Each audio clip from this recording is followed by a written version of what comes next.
berkaitan dengan aksi korporasi yang sedang dilakukan atau yang sudah diputuskan oleh emiten ENRG. Mungkin boleh dijelaskan latar belakang dari aksi korporasi ini dan kira-kira apa rencana yang akan dilakukan. Silakan Pak Edo dengan penjelasan Anda. Terima kasih Mbak Dina. Jadi aksi korporasi dari Energi Mega Persada adalah kita menawarkan private placement di mana perseroan akan menerbitkan sebanyak-banyaknya sekitar 2,4 miliar saham. Kemudian dan ini sudah disetujui melalui mekanisme rapat umum pemegang saham di bulan Juni yang lalu. Nah, adapun rencana ini kita akan gunakan untuk pengembangan salah satu wilayah kerja perseroan yang bernama Malaka Strait. Ini adalah salah satu blok minyak dan sudah berproduksi, sudah cukup lama. Di mana kami akan melakukan pengeboran sekitar 6 sumur eksplorasi dalam periode 2025 dan 2026 ini. Di mana kami harapkan bahwa ada keberhasilan dari sumur-sumur eksplorasi ini sehingga dapat menambah jumlah cadangan dan juga jumlah produksi dari blok Malaka Strait itu sendiri. Gitu. Dan kegiatan ini kita akan lakukan selama kurang lebih 2 tahun. Jadi kita akan lakukan dalam semester 2 tahun 2025 ini dan akan dilanjutkan di tahun berikutnya di tahun 2026. Dan untuk private placement-nya sendiri, kita akan memiliki waktu juga sampai dengan 2 tahun ya, Mbak Dina ya. Nah, tahap pertama ini akan dilakukan penerbitan saham sekitar 1,1 miliar saham dengan menggunakan harga Rp288 per lembar, di mana itu sesuai dengan peraturan rata-rata 25 hari sebelum dari pengumuman. Nah, kita harapkan bahwa dari dana private placement tersebut kita akan segera gunakan untuk pengembangan dan sumur eksplorasi dari blok Malaka Strait itu sendiri. Oke, baik. Itu ya berkaitan dengan perencanaan terkait dengan atau latar belakang dari aksi korporasi private placement yang tengah dilakukan. Mungkin kalau kita bahas pada saat ini, kita semua sepakat bahwa pada saat ini pasar sedang volatile. Ada beberapa sejumlah tantangan mulai dari perang dagang, kemudian kondisi fundamental ekonomi juga sedang tidak baik-baik saja. Di sisi lain juga ada kondisi geopolitik yang secara langsung dan tidak langsung juga berpengaruh terhadap seluruh sektor. Tapi dari aksi korporasi yang baru saja ditetapkan, dukungan dari Bakri Capital terhadap aksi korporasi ENRG dan optimisme perseroan melangsungkan korporasi pada saat ini di tengah sejumlah tantangan yang cukup banyak begitu. Seperti apa Pak Edo? Sangat baik sekali dukungan dari beneficial owner dari perseroan ya, dari kelompok usaha Bakri dalam mendukung aksi korporasi dari perseroan, di mana seluruhnya ini kita akan lakukan dalam rangka untuk otomatis menaikkan jumlah cadangan, sehingga untuk bisa menaikkan jumlah cadangan kita harus melakukan banyak hal. Salah satunya adalah kegiatan studi seismik, kemudian dilanjuti dengan eksplorasi sampai dengan pengembangan. Nah, untuk bisa menjalankan proses itu semua, mulai dari proses persiapan, produksi sampai komersialisasi, tentu saja memerlukan banyak effort ya, Mbak Dina, mulai dari perizinan, kemudian biaya investasi yang besar. Nah, tentu saja untuk bisa memproduksi ataupun beroperasi dengan efisien dan efektif, tentu saja pendanaan sangat penting, ya, pendanaan dan investasi. Nah, salah satu bentuk dukungan dari pemegang saham itu adalah dengan memberikan dukungan kepada perseroan melalui mekanisme private placement ini. Gitu.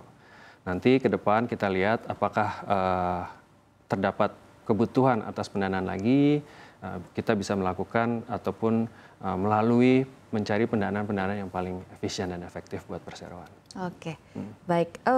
Meskipun tadi Anda sudah menjelaskan begitu ya berkaitan dengan kawasan operasi atau rencana atau gambaran di lokasi operasi yang ada di Riau, yaitu berkaitan dengan eksplorasi, kemudian juga ada upaya-upaya untuk menambah cadangan. Tapi mungkin boleh digambarkan lebih rinci begitu Pak, pengembangan proyek mungkin hingga ekspansi yang sudah dipersiapkan oleh manajemen, oleh perusahaan pada semester 2 tahun 2025 ini. Baik. Jadi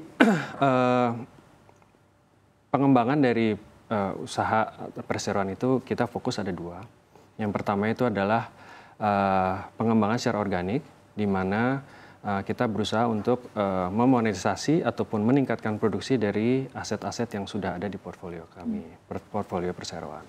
Saat ini kami memiliki 13 wilayah kerja, di mana 12 wilayah kerja itu di Indonesia dan 1 di Afrika, di Mozambik. Nah, untuk 12 wilayah kerja yang di Indonesia, 9 sudah berproduksi. Dan sehingga masih ada 3 wilayah kerja yang masih harus dikembangkan lebih lanjut supaya bisa komersialisasi. Nah, tentu saja wilayah kerja yang sudah berproduksi kita akan terus melakukan pengembangan supaya menjaga decline production supaya bisa stay ataupun lebih tinggi atau meningkat. Dan untuk wilayah kerja yang memang belum beroperasi atau belum komersialisasi, itu kita masih harus lakukan pengembangan lebih lanjut. Nah, kemudian yang kedua, kita juga mengharapkan adanya transaksi ataupun M&A, di mana kita cukup aktif dalam beberapa tahun terakhir ini. Di tahun 2024 sendiri aja kita berhasil melakukan atau menyelesaikan akuisisi dari 3 wilayah kerja yang sudah berproduksi.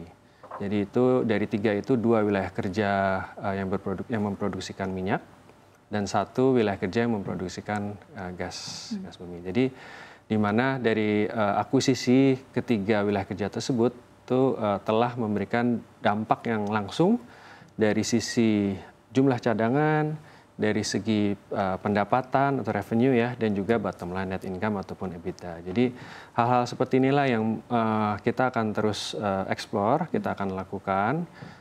Ya tentu saja kita lihat ya, pertama mungkin kita identify dulu mana yang sejalan dengan rencana perseroan. Selama kita masih mampu dan sesuai dan tidak memberatkan perseroan, kita akan lakukan. Oke, kalau outlook industri minyak dan gas sendiri mungkin di tahun 2025 atau mungkin agak sedikit maju ke depan di tahun 2026 dari perspektif manajemen ENRG sendiri seperti apa, Pak? Oke, jujur aja agak ini ya, maksudnya kita lihat mulai dari awal tahun kondisi perang tarif, kondisi geopolitik mulai dari perang Rusia sama Ukraina. Kemarin juga Israel juga dengan Iran, itu tentu saja telah memberikan pressure ya kepada harga minyak di dunia. Betul. Memang sempat meningkat ke sekitar $80 per barrel, tapi kemudian dengan kondisi mereda menurun lagi. Nah, kita lihat bahwa outlook ataupun harga minyak tahun 2025 ataupun 2026 ini mungkin masih di sekitar ya 65 sampai 75 dolar per barrel ya, kalau kita lihat dari konsensus beberapa analis ataupun beberapa pakar ya gitu. Nah, kita lihat bahwa dengan keberhasilan Amerika dan revolusi shale oilnya itu telah menjadikan Amerika saat ini produsen minyak terbesar di dunia. Nah, kita harapkan bahwa dari segi manajemen untuk ya kondisi yang mungkin lebih stabil dengan harga minyak yang ya kita harapkan bisa tinggi tapi tanpa perang ya, Mbak Dina ya. Yeah. Jadi dengan harapan bahwa semua proyeksi atau semua proyek-proyek yang kita telah rencanakan bisa juga berjalan gitu.